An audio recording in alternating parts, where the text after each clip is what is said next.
I'm very excited to introduce our commencement speaker today, Diego Ontaneda. Diego came to the United States from Peru to attend Williams College. After Williams, he joined McKinsey & Company, a world-leading consulting firm. Miss D and I met Diego when he joined African Leadership Academy to work with the CEO. He was an amazing colleague and friend, and as a lifetime educator, I didn't even hold it against him that he was a consultant trying to get into an MBA program. Diego eventually did go to Stanford Business School, but with a new lens. African Leadership Academy changed and inspired him. He was on a mission to open the Latin American version of African Leadership Academy. As the co-founder and CEO of Latin American Leadership Academy, I'm happy to say he's well on the way. They have run 9 boot camps in 3 different countries and will run boot camps in 3 more countries this summer. They plan on opening the full 2-year version of Latin American Leadership Academy in 2020. Diego was a featured speaker at the European Union in February about change makers in education, was named an Echoing Green Fellow in 2018, the leading fellowship for social entrepreneurs. Diego is at the forefront of leadership education globally.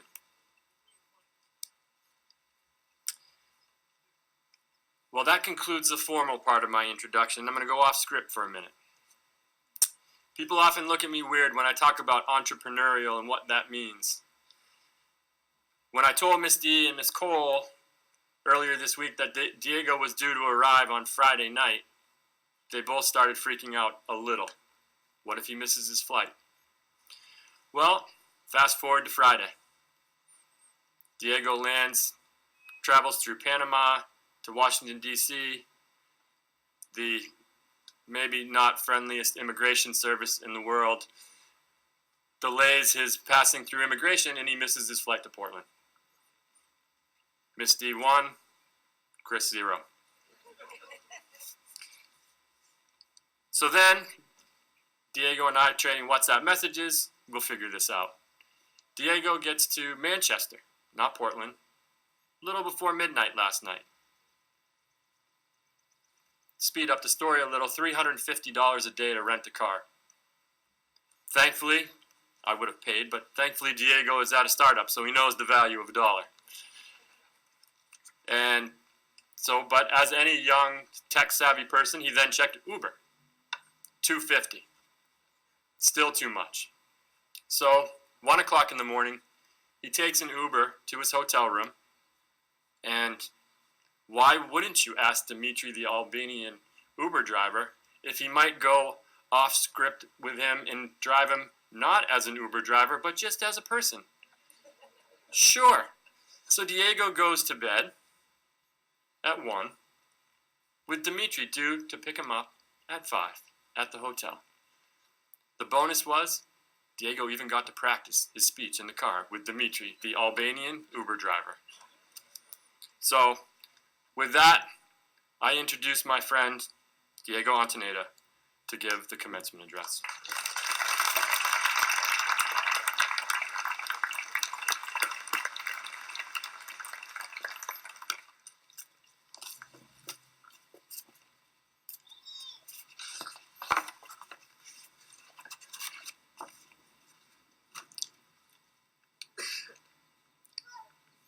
When I was 12, my family ran out of money.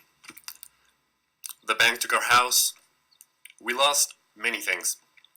I call this first chapter a rude awakening. But it's something I've learned to be deeply grateful for. Because while it was rude, it was an awakening. I credit my empathy, my awareness, my resilience to this experience. It also forced me to push myself harder, to work harder, to study harder than I ever would have. I 100% would not be here if things had gone differently. Chapter 2, Unanswered Questions.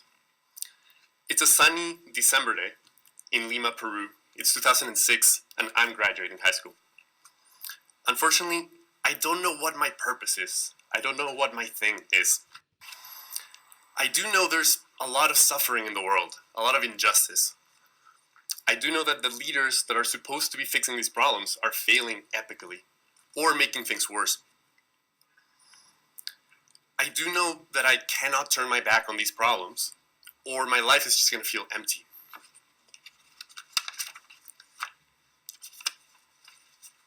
At the same time, I don't know what I can do with the skills that I had from high school. No skills, no networks, no money.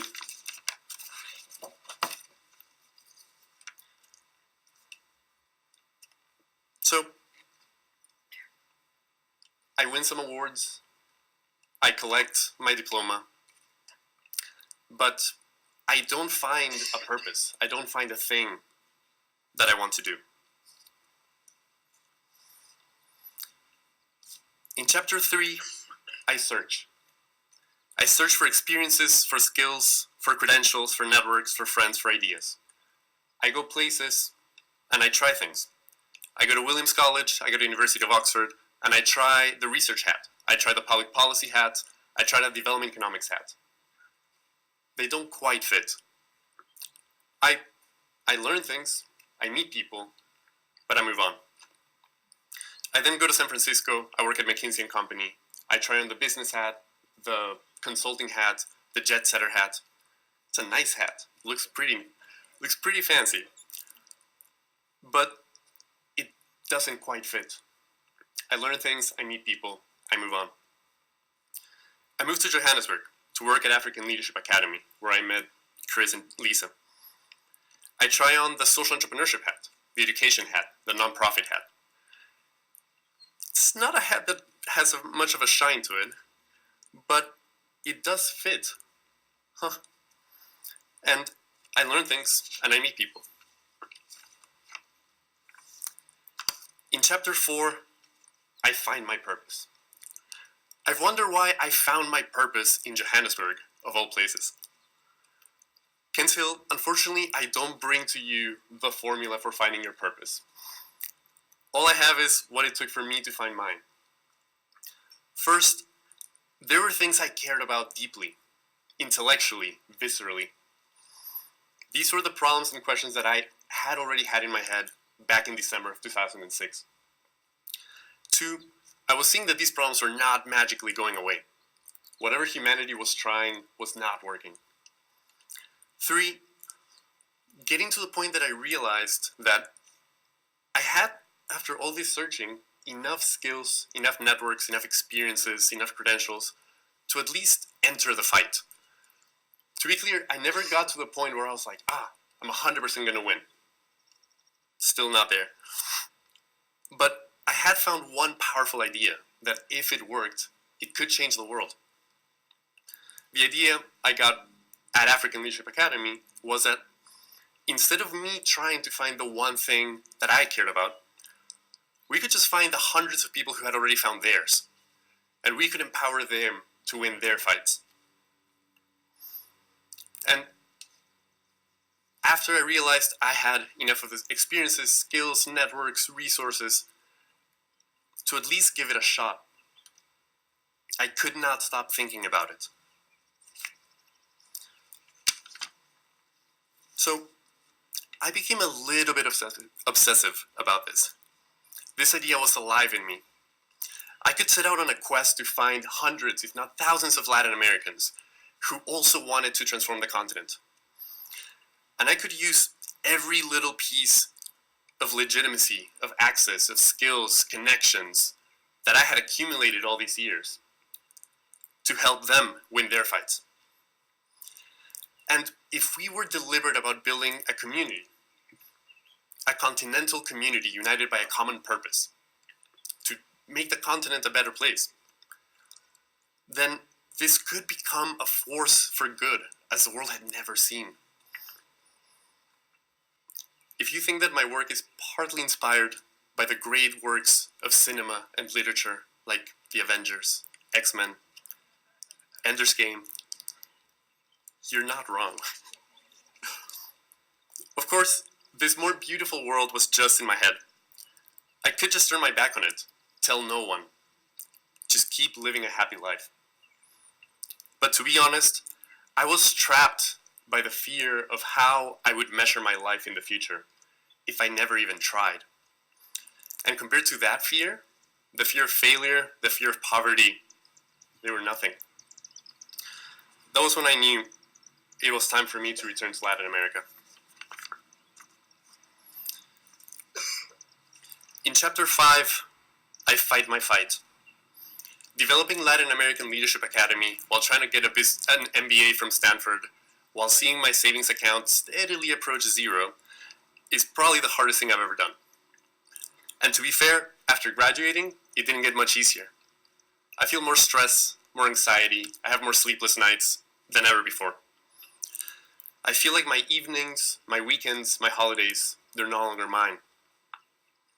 But the highs are also higher. I get to handpick everyone around me. My co-founder, my team, our students, our donors, our advisors, our allies. And I get to see them fulfill their own missions through our work. What a privilege. And I'm also learning every day. I'm learning how to deal with the negatives, learning how to take better care of myself, better care of my team, how to celebrate more. In the end, in spite of all the downsides, I have this quiet realization that I'm finally being 100% true to myself. And it's knowing that lets me know that I'm doing the right thing and that I just have to keep going.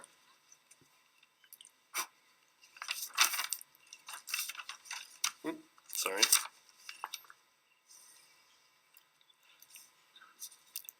I shared my story with you because I don't have much else to give you. I haven't done some incredible research, and I haven't lived long enough to bring you some universal truths. But it is a commencement speech, and in the hope of giving you something that you can hopefully take with you, here's some lessons that I have picked up along the way. And I don't know if knowing these at your age would have changed anything about my journey, but I do hope that it might reduce a little bit that existential angst that some of you might have. So here they go. First, find a way to be grateful for everything. Find the silver lining. Just like poverty was my secret coach that taught me empathy, that made me more aware, that pushed me to run faster and fight harder. Stay on the lookout for those hidden coaches that life might put in your way. Lesson 2. Hold on to your big questions, even if no answer is apparent. Your life is a puzzle in the making, so keep looking for those pieces that might make the picture make sense at some point. What I do now is quite simply the answer to those questions I had when I was your age. 3, if you're looking for purpose, again, I don't have an answer, but here's how I found mine. Find a big unresolved problem in the world that you care deeply about, and then arm yourselves with the skills, the experiences, the people, the resources, the knowledge, the ideas, so that one day you too can at least enter the fight. As an aside, if you haven't yet found anything you care about, try new things. Immerse yourselves in a new culture. Read more books. Listen more. Meet new and different people. Volunteer at Latin American Leadership Academy. 4, choose the fears and risks that you're comfortable with. Don't just ask, what if I fail? Crucially, ask, what if I don't even try? And what if I succeed? Another aside, failure is an essential part of any creative and innovative process, so it's just not a big deal. 5, consider thinking about your life in phases or chapters. I do believe that you can live many, many lives, just maybe not all at once. There might be a chapter for learning, for exploration, for taking risks. There might be a chapter for investing in yourselves and a chapter for investing in others. There might be a chapter where you take care of yourselves, and that's fine.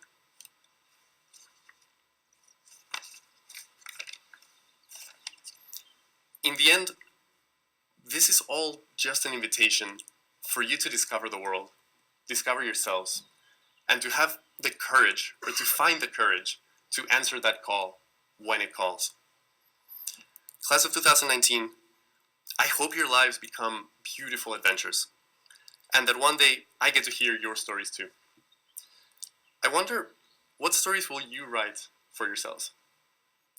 Congratulations on finishing this chapter of your lives.